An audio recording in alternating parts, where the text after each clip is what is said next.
Very likely to be amateur hour the next, however long we do this. I am very excited for this guest.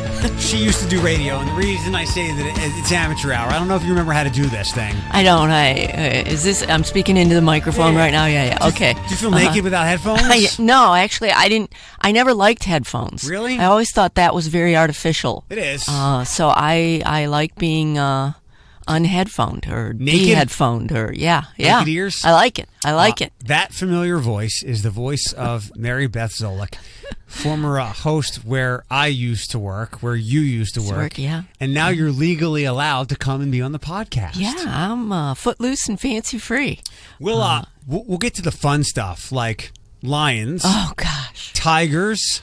And Pistons? Yeah, just put a stake in my heart and all of those. Do we need to ask you Michigan football too? Yo, sure, why not? Go ahead. Bring it all on. That'll be the fun stuff. That'll be the real pain and the real agony. Yes. Forget about all the cancer you've been through. All your teams are awful. They're all, every one of them. Every one of them. I wanted you to come in because it is sports season.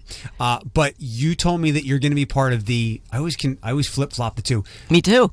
Lymphoma and Leukemia, or Leukemia and Lymphoma Society Light the Night Walk? The Leukemia Lymphoma Society Night. See, I get those backwards too. It's Light the Night. Yes. So you're going to be a part of that. Are you the MC or the host? No, just a contributor. Okay. Want to tell my story, get people excited, go on out there, have a great time. Down at Promenade Park, October 14th, Sunday. Get there between 5 and 6, have some food and whatever. Bring your kids, lots of fun things, and then help those of us who are thriving and surviving and all those things celebrate where we are.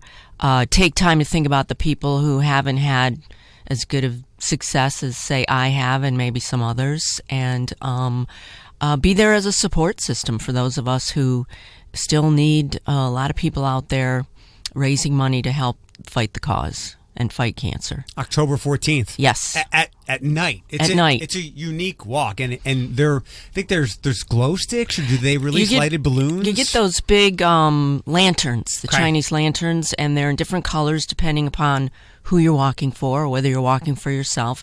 And 5,000 people with all that lit up, walking around Promenade Park is a pretty cool event to see. Mm-hmm. Yeah. And you don't even have to finish the walk if you don't want to. Right. I don't know that I've ever finished a walk. Yeah. I go out and I walk a little bit and I talk.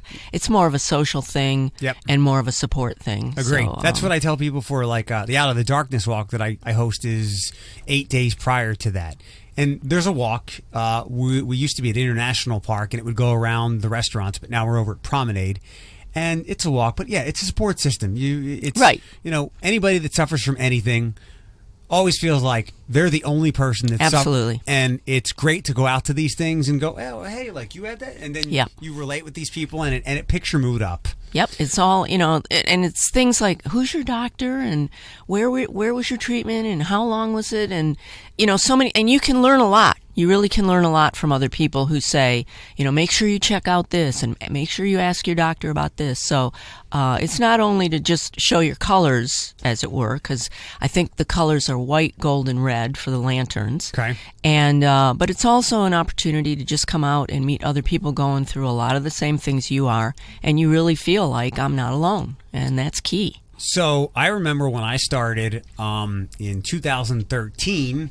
You were frail. I was, yeah. And I was like, what's going on? Yeah. Obviously, I can figure it out. It's cancer. But then somebody explained your situation, and they were like, she's going to be great, and you... We're not. Well, that was the first... That was my first bout with it, and things were good. Chemotherapy worked like a charm, and I thought, okay, I'm done. Done this cancer thing. Let's move on. But cancer is...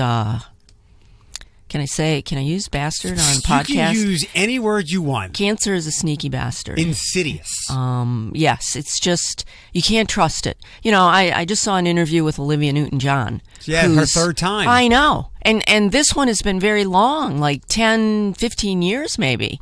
And you just say, wow. When you make it that far, you'd like to be able to think, okay, I'm beyond, I'm done. But it's like you said, an insidious disease that we need to do something about for any kind of cancer for anybody anywhere. I like to call you cancer's worst enemy because you've beaten it twice now. Twice now. I know. And, so you're in remission. You're in remission? I am, yeah, you can say remission. Right now I'm cancer-free. Okay. I never say cured because I just don't trust that word enough yet, but I've been cancer-free for 2 years, and my various oncologists here in Toledo and at the Cleveland Clinic are very happy about that. And so I've been doing podcasts for the Cleveland Clinic.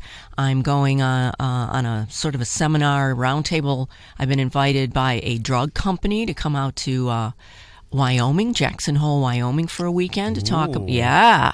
The hot town of Wyoming. Well, it's funny. It's an Italian drug company. And when they first called me and I went, an Italian drug company? Are we going to Italy?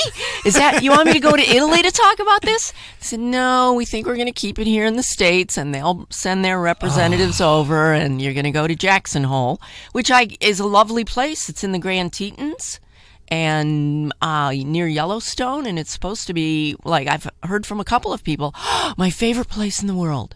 But you were this close to Sicily. I know.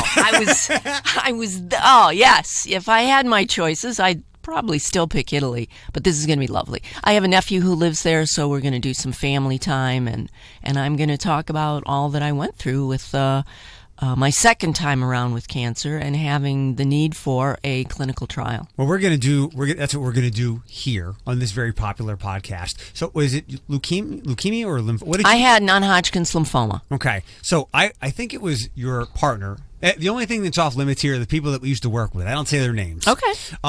Your former partner told me, I think, and I don't know if it was the second time you got it, but when you got it the first time, they went with like the standard of care, chemotherapy, as opposed to the more aggressive kind because they figured that standard of care stuff would just take care of it and you'd be good. Right. But then the motherfucker came back. Wow, you can use that word? It's awesome. There's no commercials. We can curse. We're not regulated by the FCC. Nobody comes here and says, you know what? You went a little long on that podcast. I'm going to need you to cut that down by 30 seconds. It's great. It is. It's this awesome. is really beyond words. Yes, so it came back, and my standard of care, which was a stem cell transplant, did not work. So this was 2016 sometime? Yes, correct. And, Let's do do you remember the month when? Yes, I was diagnosed in like February of 2016, and then I started a rather rigorous course of getting prepared for a stem cell transplant, which occurred in May of that year. And in July of that year, the CT PET scan showed my cancer hadn't budged an inch. It was still there. So then I really did panic because there were no options. I mean, I just didn't know what I was going to do. Tell me how distraught you were. I was very distraught. I mean, I was actually thinking of my own demise and how do you tell your children that? How do you share that with your husband that this could be my undoing? I'm at a point now where we've tried everything else and the very last thing isn't working, and it was very, very frightening and terrifying, but mostly because I worried about the other people's reaction to it. You know, I have 3 children in their 20s, and their life is just kind of getting started, and I didn't want to miss any of that. If they weren't my children, I would like them as young adults. I think I would seek them out as friends if they weren't my children. But luckily, I like them and love them, and I didn't want to miss what's going on in their lives. Of course. And there's a lot of stuff going on. And my husband was retired, and I was thinking about retirement before this all came down on me. And, we had plans to do a lot of different things together, travel mostly. So I just wasn't ready to cash it in. I remember you had also told me at some point, you were the kind of person, and I've mentioned and written before that when my mom passed away in 2015, I somehow stumbled into you being this big sports fan, and we connected instantly in that, like 2+ years after I'd started working there. And you told me you're one of these people that has a National League team along with their local team. And the Red Sox, right? Right. Well, because my husband's a Red Sox fan, so. But you like the Cubs too, right? I do. So also in that year, yes, like you could not die before you saw a World Series. Right. And so now, even bigger burden. I'm stuck with the Lions, and we'll get to that. I've never seen a championship in my lifetime. If they play like they did Monday night, they might kill you. They might kill all of us. I might kill them because so dreadful. You were at as distraught as you could possibly be. Yes. What was the first glimmer of hope? Did you get a phone call? You talked about the clinical trial. Right. First, there are a couple of things fell into place for me. I initially I'd heard of clinical trials, but I didn't know anything about them. I thought they were for people on their deathbed, that when there's nothing else that works, they'll put you in a clinical trial. I now know that's not true. They use clinical trials each and every day on people who are going through a lot of different things, not just cancer, but you can be reasonably healthy and still be in a clinical trial because they learn from that. Anytime they can learn from that. So I said, I need to maybe find a clinical trial. Maybe that will be my savior. So how do I do that? What do you do? Google.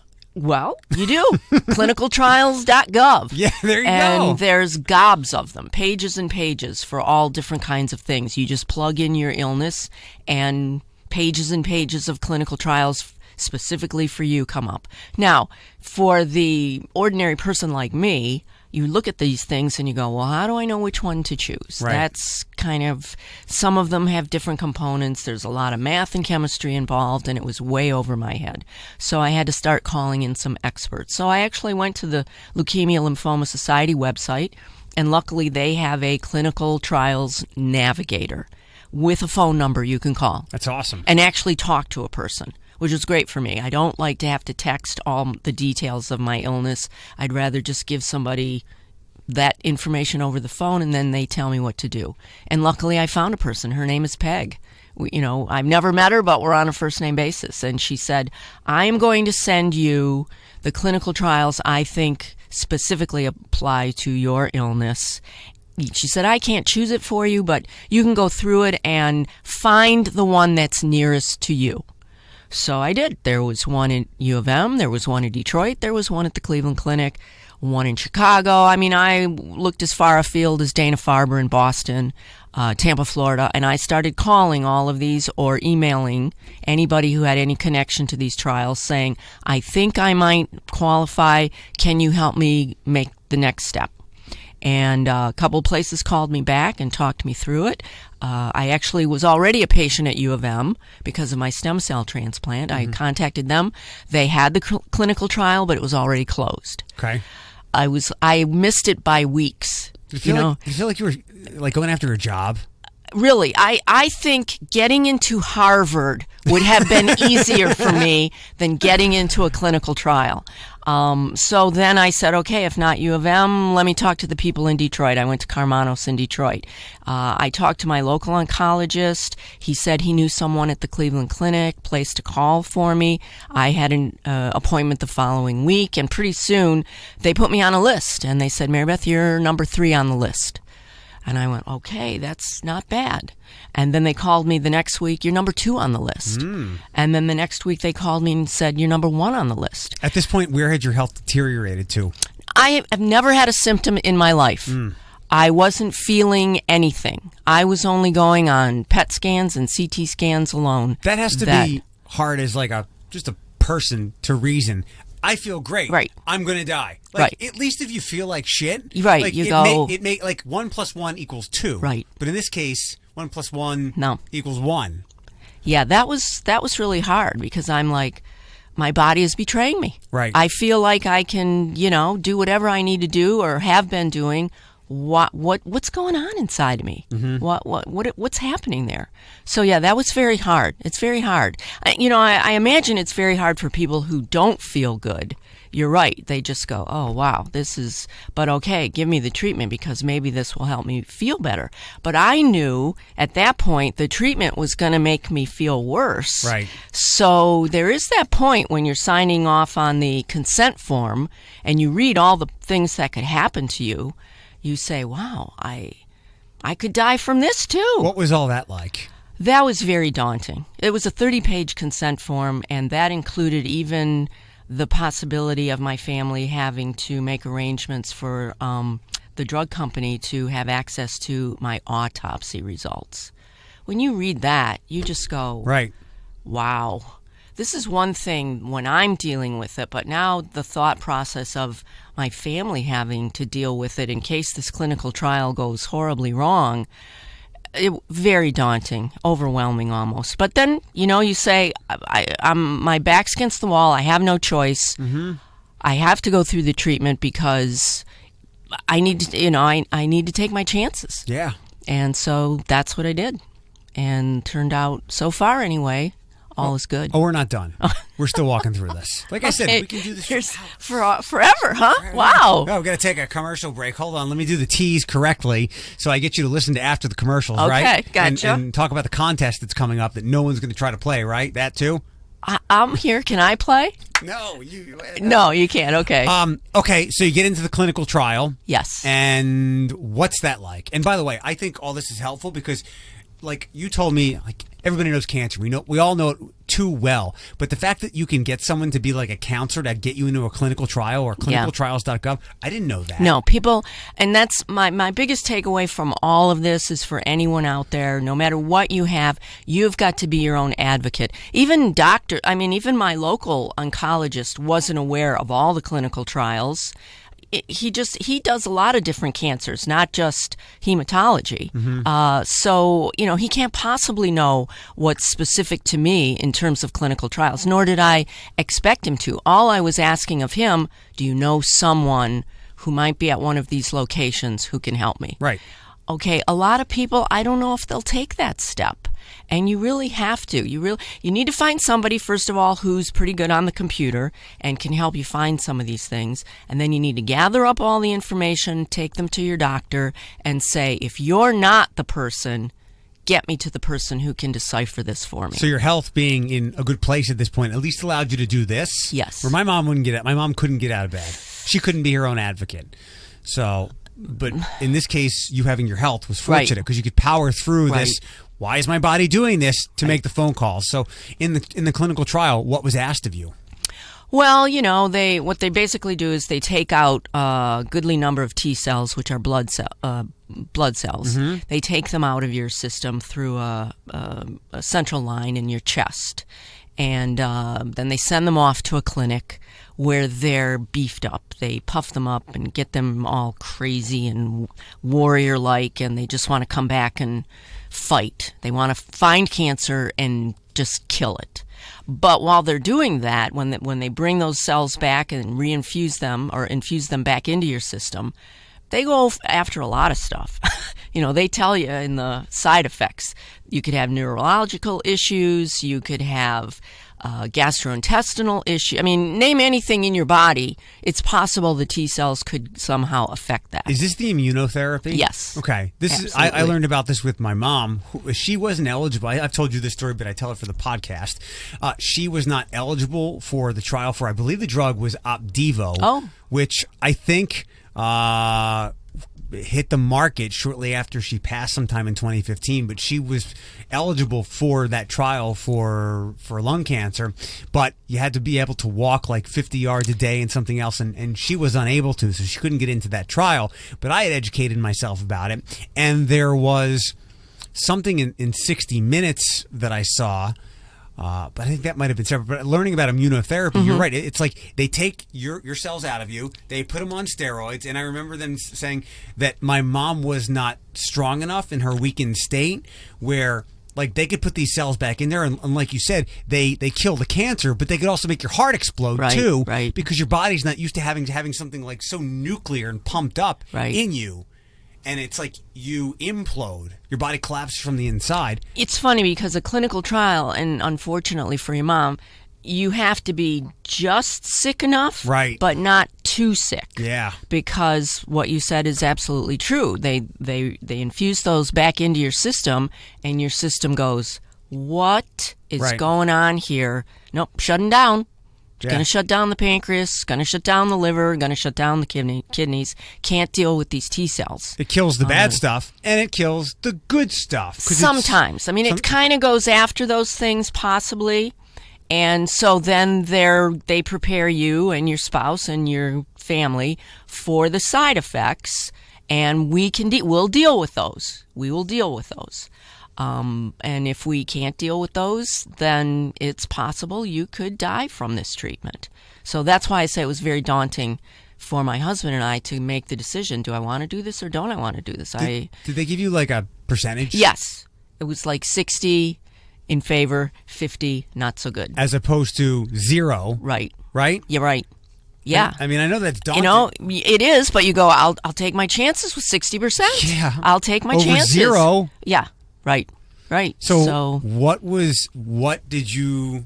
Like, I know you couldn't go outside. Like, you couldn't be around people, yeah, it right? totally whacks. And my immune system is still very goofy. It goes up and down. And, my doctor says, like, it's weird stuff. Like, when I go out, I don't ever drink anything out of a dispenser, like a Coke out of a dispenser. I always ask, what do you have in a bottle or a can? Mm-hmm. And if I go somewhere where they have soft ice cream, I ask if they have hard ice cream. I don't take it out of a dispenser most of the time because it's just you don't want to run the risk of getting any kind of infection because, like I said, my immune system, my red blood count, my white blood count, my platelets, all these various things you do when you go for a simple blood test are usually very low. Mm-hmm. And so I have to be very careful about certain things. And I try to, but I also want to live my life. Right. So when they tell me I can't have soft ice cream and I'm somewhere and everybody's having it, I'll have it, and I say I'll take my chances. And you know what? How clean are those bottles anyway?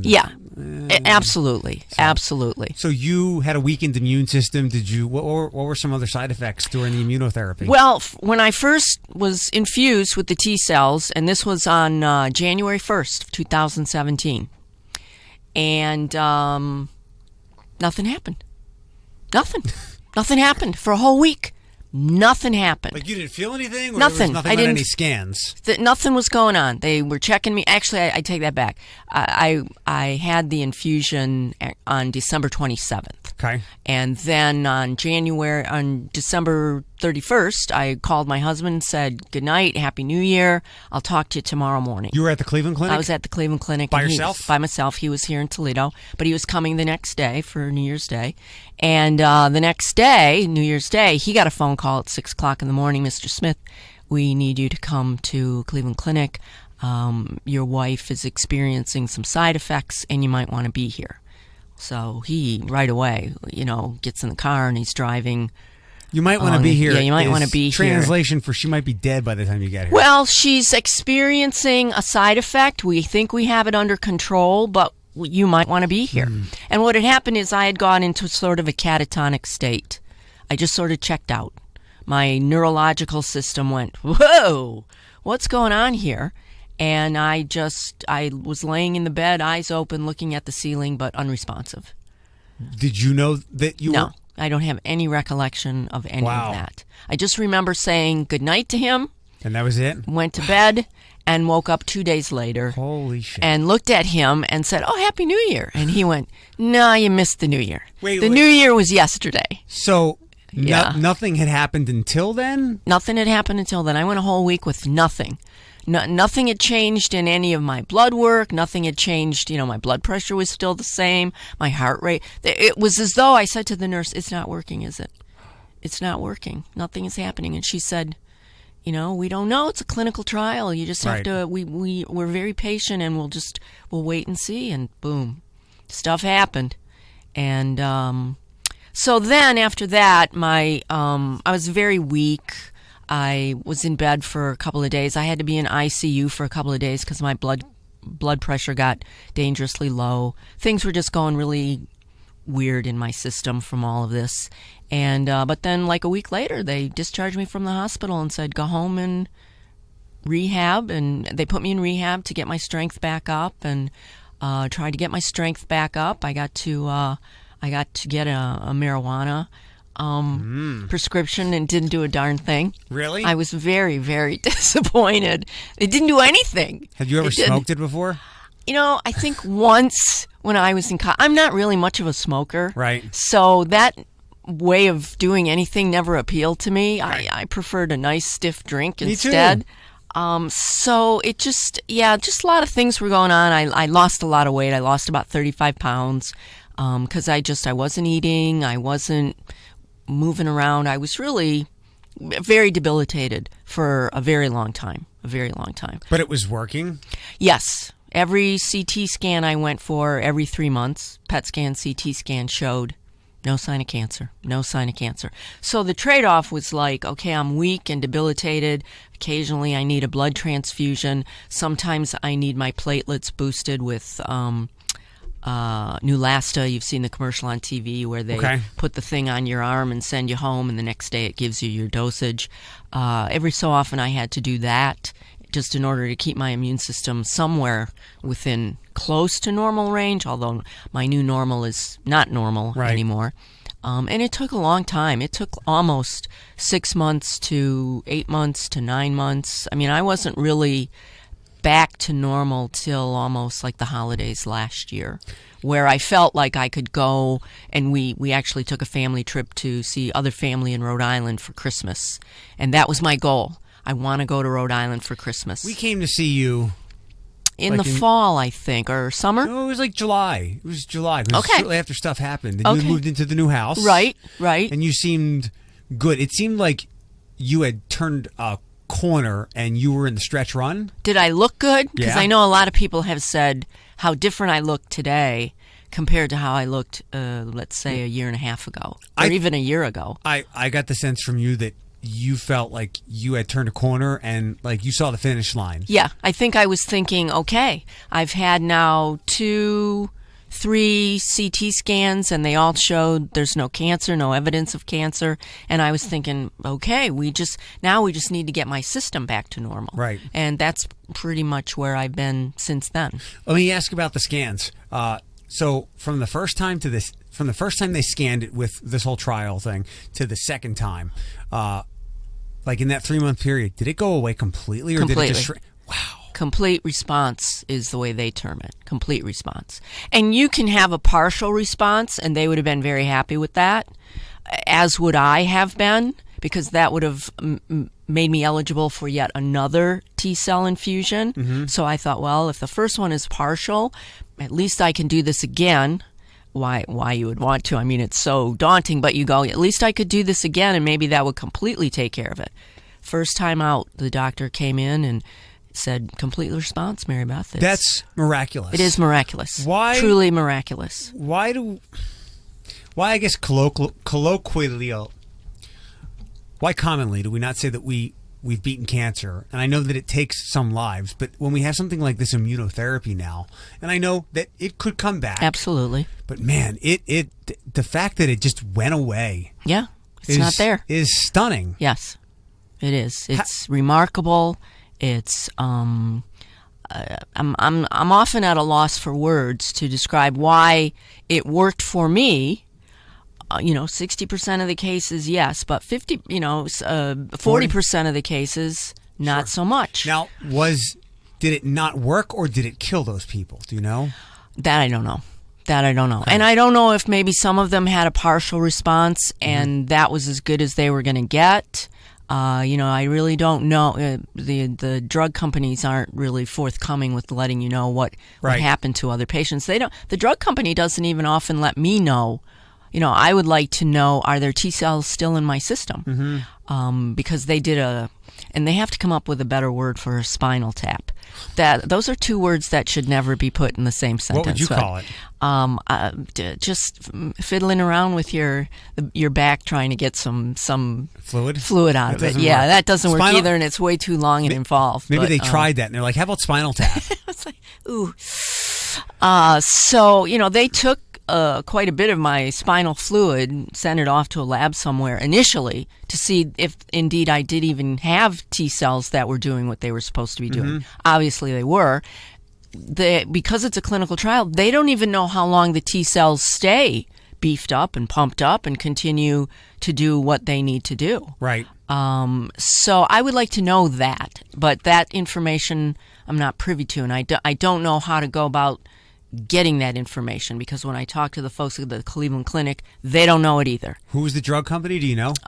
Yes, it's now that you Kite. Well, I would suggest you either buy them or get a job there. It's probably the only way you'll get access to your own. I'd have to be working on the inside somewhere trying to get my my information and just saying, well, what else do I need to know? What other things can I do? So how standard of care is that immunotherapy now for leukemia and what you had and maybe other cancers as well? As of last fall, it is now standard of care for the type of non-Hodgkin's lymphoma I have had, and also for certain types of children's leukemia where the success rate is like 90%. Great. So it is now an option that you can say to your doctor, for example, I have non-Hodgkin's lymphoma, large B cell. I don't think I want to do the stem cell. I think I might like to go right to doing the CAR T, it's called, C-A-R-T. Now, I don't know if they give you that option. They still like to work with the standard of care process, but at least it's an option at some point if you need it.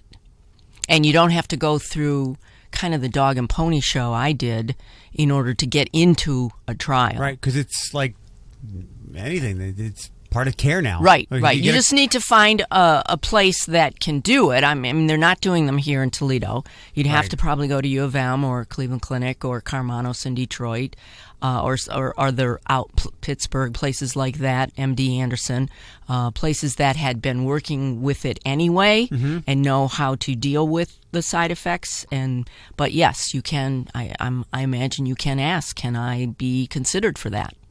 There was something. I think maybe we discussed it in one of our coffee talks, but I remember it was like in January of 2015 or so, maybe February. I had seen this the 60 Minutes thing, and what they did was a girl or a couple of individuals who had massive brain tumors, and I think they injected polio. Okay, into them. yes, the polio vaccine. Talk about this so I don't botch it. No, that's it exactly. That's still, I think, being used in clinical trial, and they're still looking at that. But the polio vaccine can do something with cancer. And I think it even had strands of polio, and I might be botching the science of it, but it was stunning, kind of like your scans where they show this. And granted, I mean, it's 60 Minutes, but it's not, entertainment or over the top TV. Right. These people had like literally more parts of their brain with dark tumors than brain matter, and they showed the scans over a very reasonable period of time, and they were gone. Yeah. And I think they said something along the lines of the polio vaccine or polio, and because we don't get those vaccinations anymore because we've beaten it. Now when it's injected into our body has been built up to fight it. So it activates certain things, and that's what made the tumors. I mean, it was the most stunning science I've ever heard of. Right. And then I've heard about immunotherapy and Opdivo and what you got, and it's the first time that cancer is ever this closely connected to me with my mom. So that's why I'm more familiar with it. But it seems like the scientific advances we've had in the last couple of years are stunning and life-saving to so many people. I say to myself and anyone else, I say the idea behind me being such a fighter is whatever happens to me, I just want to stay alive long enough for the next treatment, which they seem to be happening every couple of months. You hear about something new that they're doing. Now they're... Well, it isn't only immunotherapy. There's all kinds of things they're doing out there that you just go, wow, if I just wait long enough, if I can just hang on long enough, maybe we will totally beat a lot of cancers. Cancer is a multi-headed thing, and there are so many different types and whatnot. It's in all of our bodies, and then it gets activated, right? Right. Or that's what they say. That just seems weird to me, why some and not others, but... when my friend says to me, Mary Beth, what do you think, did you ever ask the doctor why he thought you got, and I said, yeah, the answer is always the same. My wiring, for whatever reason, made me susceptible because I don't have any of this in my family. I don't have any cancer in my family. My father had bladder cancer once, but it was a tumor. They removed it. That was it. My mom, no, nothing. I had aunts and uncles who died from lung cancer young, but they were smokers. Right. So I always attribute it to that. It was very, I don't know why me. I don't know. Yeah, and I, God forbid, I don't whenever have to ask that question. I'm mentally racked by having this stomach thing. I think I have an ulcer. and it feels like a death sentence. And you don't want to do anything about it because you don't want to know? No. Okay. No, I scan all that stuff. All right. And had I not been on the medication I am now, I'd be like, look, it's stomach cancer. You probably just want to cut it all out right now. Yeah. Like, no scan, just take it out. Yeah. But it's just like I don't do well with medical issues. I used to be much worse, but like the fact that I haven't had coffee in 6 days. I haven't killed anybody either, which is, a testament to my... no coffee in 6 days. No alcohol. And are you feeling better? A little bit. And I hope the medication's right, but I'm just a very bad sick person. So I don't ever want to get cancer. But every time, like, I fill out my family history when I go to a doctor, nope, nothing. Don't have that. I don't think have that. My dad's mom might have had cancer, but she was so old. She was in her late 80s. Like, at that point, you either get cancer or like Parkinson's, right, or Alzheimer's, the humans weren't meant to live that long, right? I don't know if I ever told you in relation to my mom.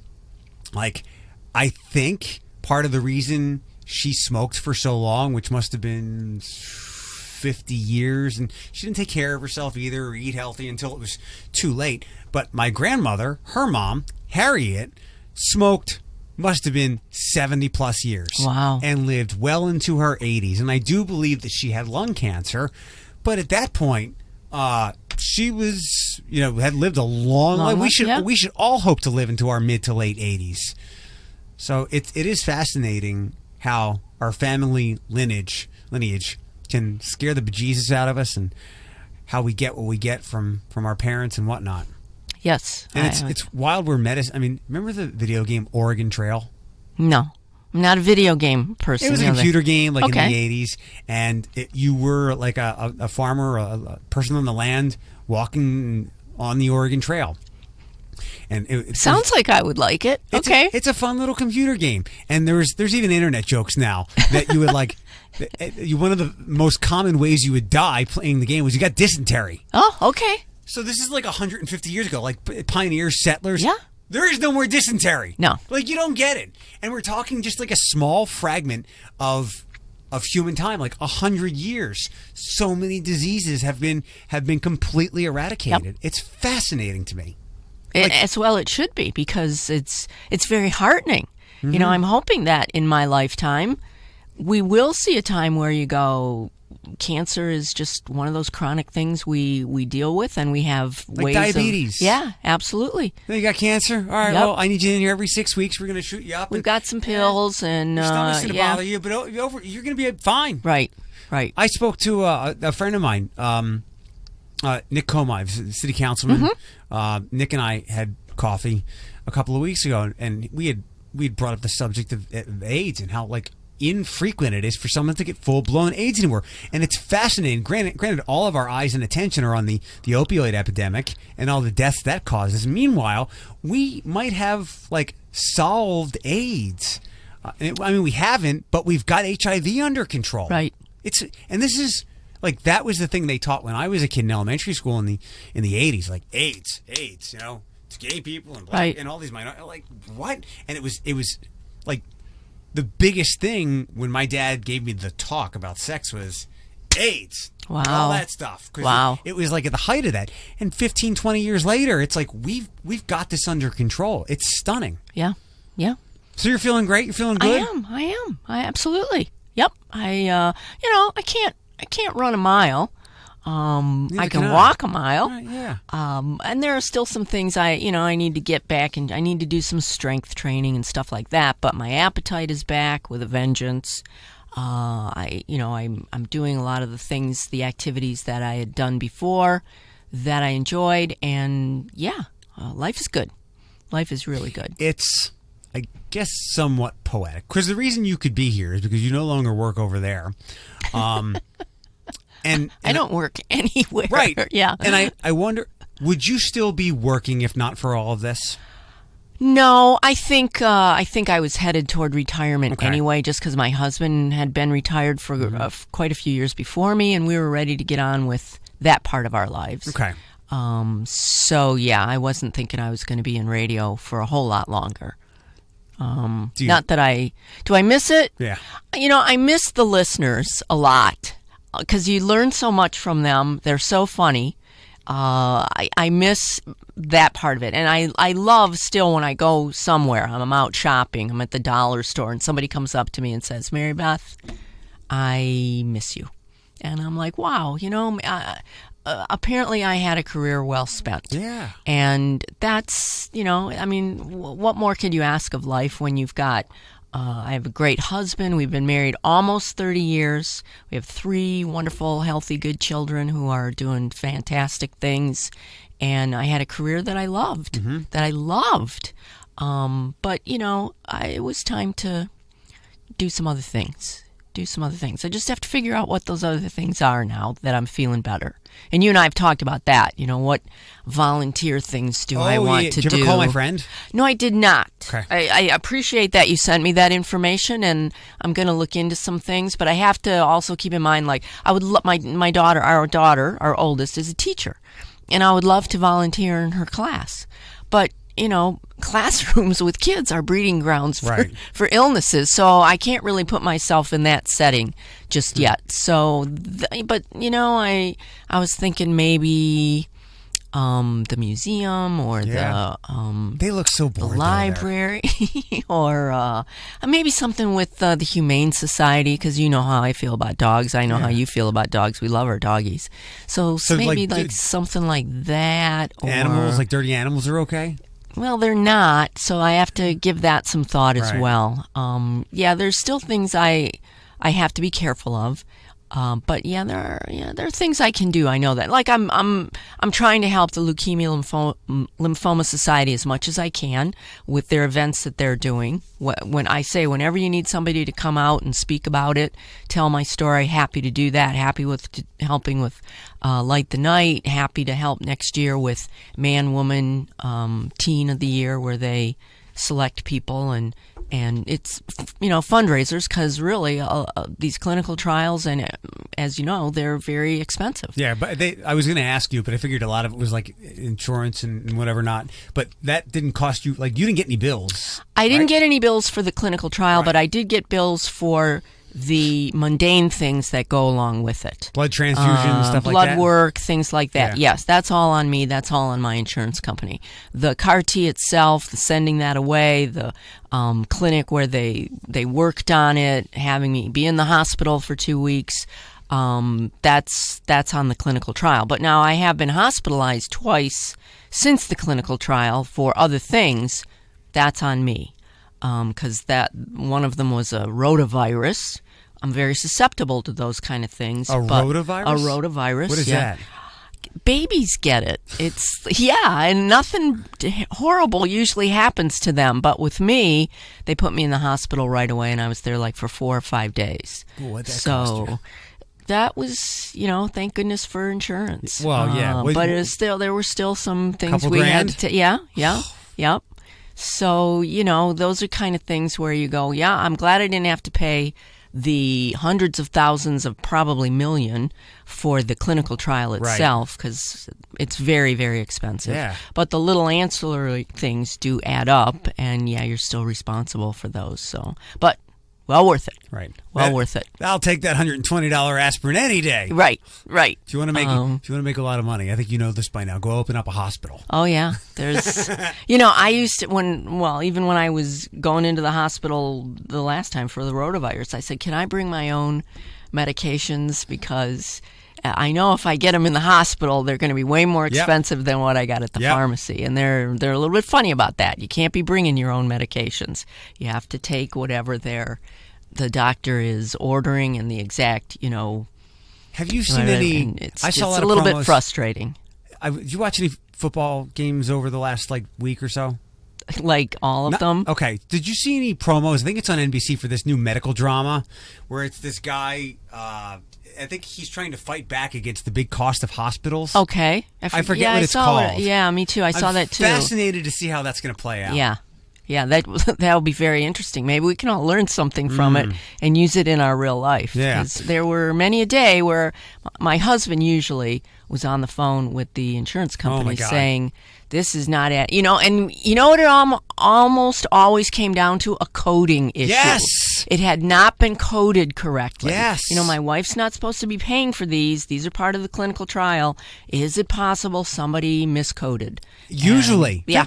I've dealt with that in the past where, for instance, like, oh, your birthday is 5/9/79, not 5/8/79. Yeah. Well, that's the problem. Right. Really? Yeah. You gave me like an $872 heart attack because you missed my birthday and a number on a keyboard. Yep. I mean, yeah. All right, you had cancer twice. You beat it. Let's talk about the fun stuff. Okay. Did you watch the Lions game on Monday night? Oh my God. Okay. I know you're not going to believe this, but this is true. I predicted to my husband beforehand. I said, this is the perfect storm for the Lions to get smacked upside the head. This kid who we've never heard of will have the night of his life. He will beat the Lions, and it will be a drubbing, and it will be so embarrassing because it's on the big stage, Monday Night Football, and that's exactly. And my husband said, honey, you're overthinking it. Okay, maybe this kid will have a great night. Darnold, is that his name? Sam Darnold, yeah. from USC. Yeah, maybe he'll have a great night, but the Lions will still win. They're at home. It might be ugly. It might be ugly. The Jets are a horrible team. Their record last year was horrible. This kid is not going to be their savior in one night. Well, whose prediction was right on that count? By the way, mine. You know this, but I did tell it for people listening. There's nobody I'd rather talk sports with besides you in this entire area. I hate sports discussions because they're so irrational, but not with you. Well, I'm a realist. I'm a fan, but I'm a realist. I have to say, having moved to Detroit in '99, so I have been in and around this area for a better part of the last 20 years. And there's only one game, and I've watched so many lines. I followed them. I did sports talk radio in Detroit. There's only one other game. Granted, the Lions have had some heartbreakers.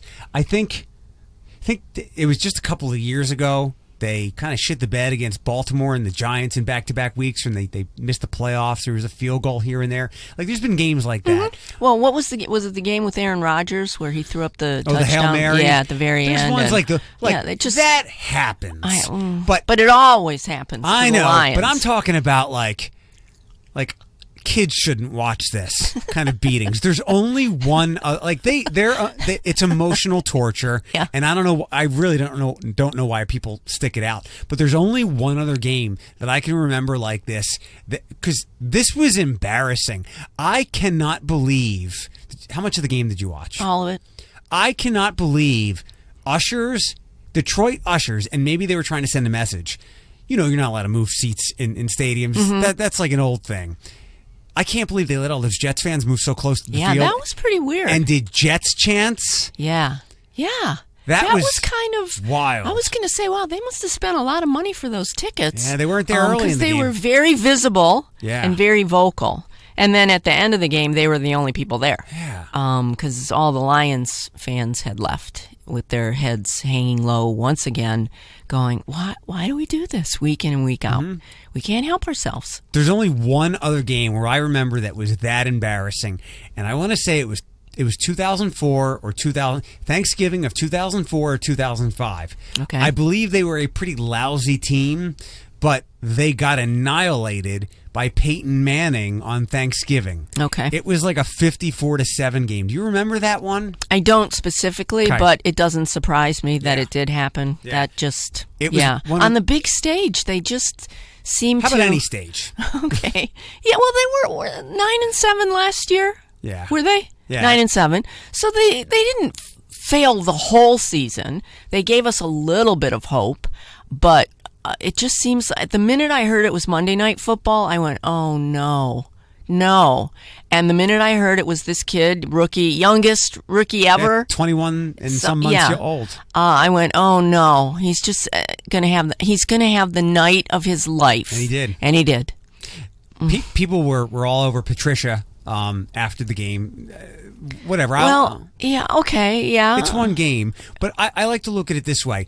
It's been like almost 10 years since they were 0-16. When they were arguing. Has it been almost 10 years? About that. Is that true? About that. I think it was 8. I thought it was the year before last year. It feels like that.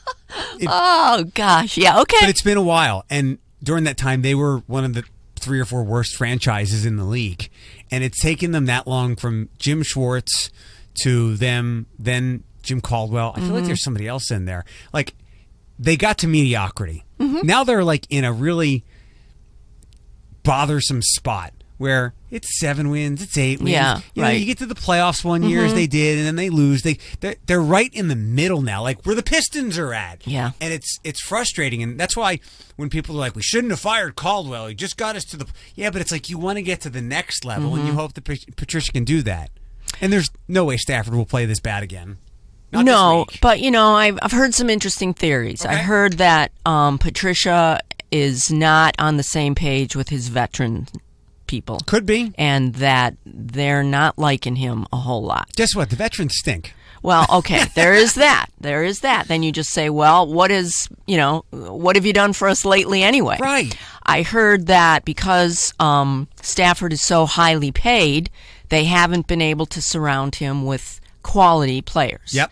Okay, and I get that because isn't he the highest paid quarterback in? Well, he might funny. be. Since he signed that deal, he's become like the third or fourth because of like Aaron Rodgers, Matt Ryan, Jimmy Garoppolo. Here's why the Stafford thing is a hang-up. Because he and Ndamukong Suh were drafted when you could, under the previous collective bargaining agreement, where you could basically, you were forced to pay rookies this exorbitant amount of money. So that established a baseline. Rookies coming into the league now are slotted. So they get a maximum amount, and there's very little to negotiate except for like some detail language and nuance. So Matthew Stafford came into the league without ever playing a game and was richer than 3/4 of the league. So he was never going to make less than that. It was always going to go up and up and up.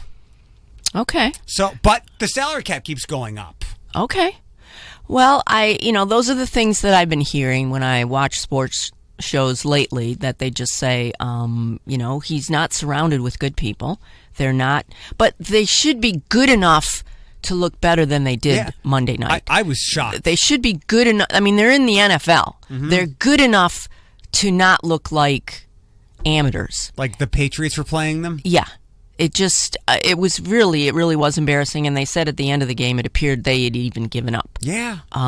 So that makes me mad because they're making boatloads of money, and okay, at least give it more than your all, because you're playing a game that you love and you're getting gobs of money to do it. So at least put on a better show. I can't believe they left Stafford in as long as they did.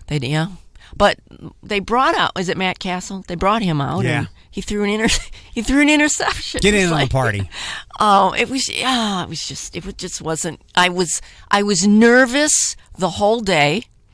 And my husband, around about the 6 o'clock hour, he said, "You getting ready for the game?" And I said, "I am, but I'm nervous." And he said, "You're being silly. You're just being, it's going to be, the Lions are going to win. It's going to be 18-15. It's going to be ugly, but the Lions will get a win. The kid will be good, and they'll, the Jets fans will be happy enough that the kid was good, but the Lions will still win." And I went, "Oh, I think you could be mistaken. You've had too many years watching the Patriots, and so you know what good is, and this ain't it." My only doubt is that while Mr. Ford passed away and his widow is overseeing things and different kids are now watching it, there's a new GM, it's still the same family, and a family that's made a lot of incorrect decisions for decades. Yep. For decades.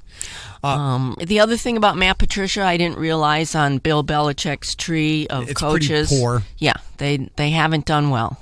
So that makes me a little nervous. You know what I was kind of surprised by? Like, were you aware of him before the Lions brought him on board? Yes. Okay. I was wondering, as he rose up the potential head coaching ranks, what he was going to look like as a head coach. I mean, physically. Oh. And he was a little less unkempt when I saw him at like press conferences and stuff. And then remember the thing with the rape allegation? Yeah. Like he I was shocked he was backwards hat and scruffy beard on Monday night. Yeah. One of the sports people gave him a description and said, he looks like the guy who should be at your local tavern serving up Guinness. And I don't care what you look like. If you're a good head coach, I mean, look at Bill Belichick. I know. He looks homeless. And he does. He just has so many sweatshirts with the sleeves cut off, and he's perfectly happy with that look. So I don't know. I was hoping you were going to talk me off the ledge today, but there's not really too much to talk about in terms of what do I see as a bright future for the Lions? They have a brutal schedule coming up, but things get weird. People get hurt on other teams, and things don't. I thought the Jets were like one of the easiest on the at home Monday night. Yeah. Like you don't get any more hyped up than that. They'll win. I mean, the schedule's tough, so I would say at bare minimum they win 6 games, and that would be a bad season. But they're just a mediocre team now. They win 7. I mean, maybe that game, instead of winning 9, because they lost Monday, maybe they win 9 instead. Maybe they win 8 instead of 9. But we'll see. Okay. Well, it was a gut punch for sure. When did you bail on the Tigers? Oh, weeks ago when like April? Yeah, it was. Again, my husband's a Red Sox fan, and so it's been a very exciting season for him because he's excited. I'm excited, so I've been paying attention to them. No, I kind of left them probably in late June or early July, and then when they started talking about who they were going to get rid of, I just went, oh, forget it. We're folding up the tent. So did you follow any baseball all summer? I did watch the Mud Hens. We were pretty excited about them. I don't know why they couldn't close the deal at the very end. But they won the first game and then lost the next 3. And they were looking so good when they were winning. So that made me. Any other teams that I've been paying attention to? Cubs? I do, just to see where they are. Okay. But I don't get really excited about any of that until it's go-to time, and it's the World Series time, and where is everybody? I mean, how fun would it be to have the Red Sox and the Cubs? Yeah. How fun would that be? That would be like a win-win for me. It would be I think, good for baseball fans across the country.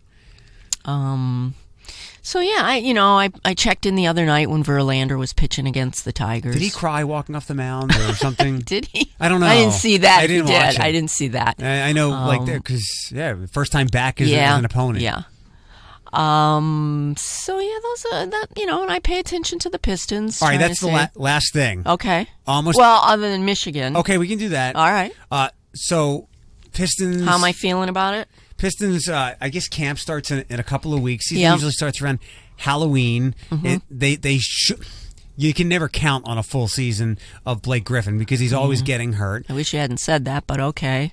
I know. I mean, and I get why they did the move. They needed a star to pack that building because it was really kind of dead. They were uninteresting. They can't really sign players, so it's a move they had to make. I wouldn't have done it. I would have tried to build a team another way. And then you had Stan Van Gundy, who I think is a wonderful personality, but he's and probably a good coach, but a bad GM.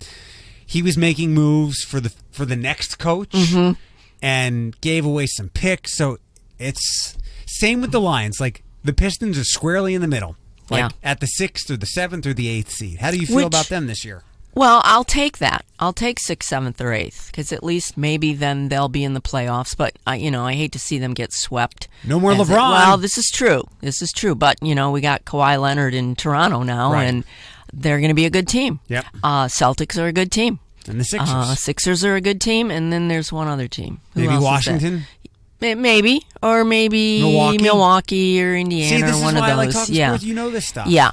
So I'm okay with them being at the bottom somewhere. I just want them to be in the top 8. That's all I'm at. Although, is this the year we switch to? No, everything's the same. Everything is the same. When do we go to that where it's just the top 16 players? Doesn't matter where they're from. They've just discussed it. Okay, so it's not carved in stone yet. Yeah. Okay. So yeah, I'm okay with that. I just saw my Fox is going to be running every one of their games. Okay. I'm pretty excited about that. So I watch all of those. I hope they stay, at the very least, stay entertaining. Stay entertaining and do well. They have to stay healthy. Right. Well, that's key. Reggie Jackson can be exciting and win games. And then he turns an ankle and we don't see him for 6 months. Yeah, but Drummond, and Blake Griffin are that's a the definite top 8 team, maybe a top 6 team in the East. But 2 of them are frequently injured. Right, injured, yeah. So I'm a realist about them too. I'm semi excited for the season to start, as I always am. But then as it goes along and they lose to the Orlandos and I go, what are you doing? Right. Why can't you win these silly games? So we'll see what happens. All right, and Michigan. I don't follow college football very closely anymore, but I don't like Michigan fans a whole lot. Well, they can be pretty rowdy and rude, but so can Ohio State fans. You know, But they've won. They have. This is true. This is true. Michigan fans act very entitled for a program. They shouldn't anymore. It's been a long time since it's been quite a while now since they've had a really good rock and roll season. They're more like a top 15 team now. Yeah. Than I think that right now they might be 17. I mean, like overall. Yeah. Okay. Like prestige of program. Yep. What did I've heard some fun stats that Harbaugh is 28-12. Brady Hoke started 28-12, and I think since either 2003 or 2006 they've only beaten Ohio State once. I mean, it's not even a rivalry. Sorry to rub all this in. No, you're not telling me anything I don't know. The guy who got in trouble and got let go from the Big Ten Network because he said some very disparaging Braylon things. Edwards? Yes. He was a Michigan receiver. Right. I can't believe they let him go. Well, he told the truth. He did tell the truth. It's just, as I say to my husband often about, I say it's not the message, it's the way you delivered it. He was drunk. Okay, that never helps either. He didn't curse anybody out. No, he didn't. But he probably should have just kept all of his criticisms to Harbaugh, of which there's a lot to criticize there. I mean, they're just not getting the job done. But it's pretty tough though when you take on young players and you name them and you say what they did. I wish more people would do that in the professional. They do. They do pretty much. But it was kind of.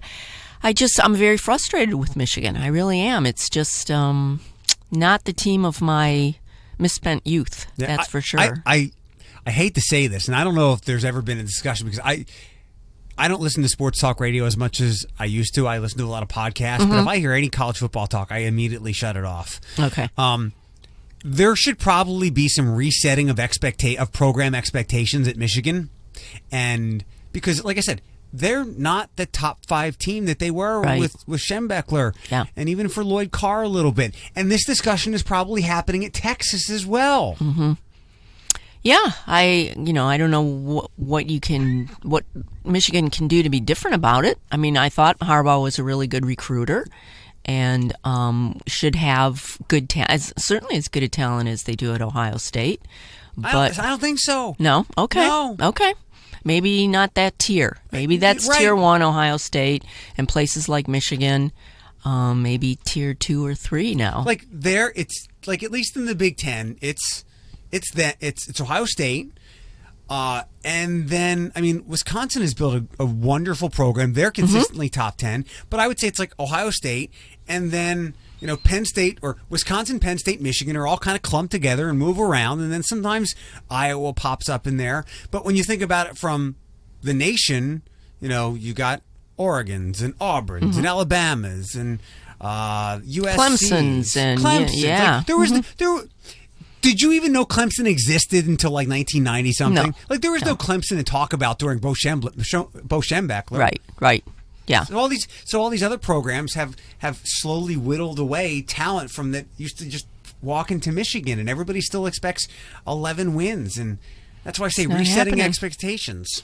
Who do they play this week? Do you know? Somebody not good. So they should win. Yeah, they should. I don't remember who it is right now. UT welcomes Miami. Yeah. There was a neat little story in the Blade today about how they got Miami to come to the Glass Bowl. I guess there was some some athletic directors that had crossed paths before, and they kept the home and home because UT was down there last year. The other fun thing is all the Florida kids who are on UT's team. Yeah. Loads of Florida from the Miami area, so that's kind of a fun piece of it. I guess we get like their second-rate kids. I mean, not a knock, but yeah, I don't know.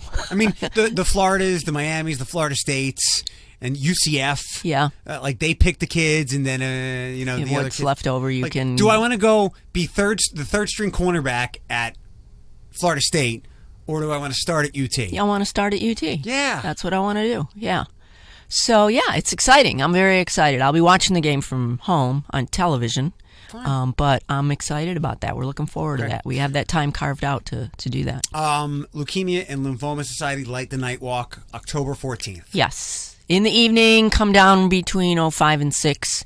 feed yourself, have fun with the kids, do some cool things with them, listen to the music. I will come over. Meet some people and get a lantern. Everybody gets a lantern and just go outside and watch it against the beautiful sky of Promenade Park. And in my case, think about just how lucky I am, how blessed and lucky I am. I'm lucky. I'm glad we're friends. Oh, you're the best because you like to talk to me about sports. Because I love to talk about sports. I really do. And you're, like I said, I mean it. Like, you're like my Toledo mom now. You're really the only person I want to talk to sports about. Like, there's nobody else that I could have yanked in here and said, like, and don't forget Kawhi Leonard, too. Like, what? Who are you? And don't forget Milwaukee, too. The Greek Freak. This is the MVP year. That's you. Yeah, that's me. That's me. It's a sickness. My husband says. It's not a sickness. I mean, I actually watch preseason basketball. He thinks that's an absolute illness on my part. You need more immunotherapy. Yeah, I do. But what did you think of this? This was fun. Told you. Because it's never ending, and you can talk about whatever you want. Exactly.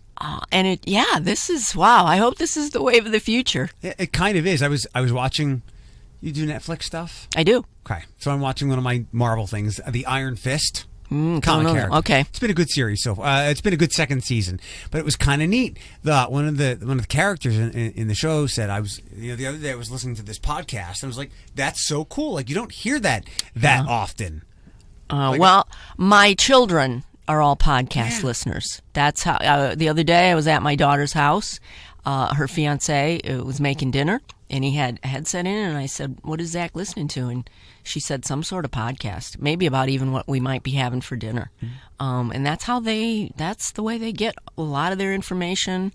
Their music is, all streamed, everything. Yeah. I've seen in people, as I've tried to promote this podcast, the word podcast hasn't been as scary technologically as many people used to encounter with their VCRs.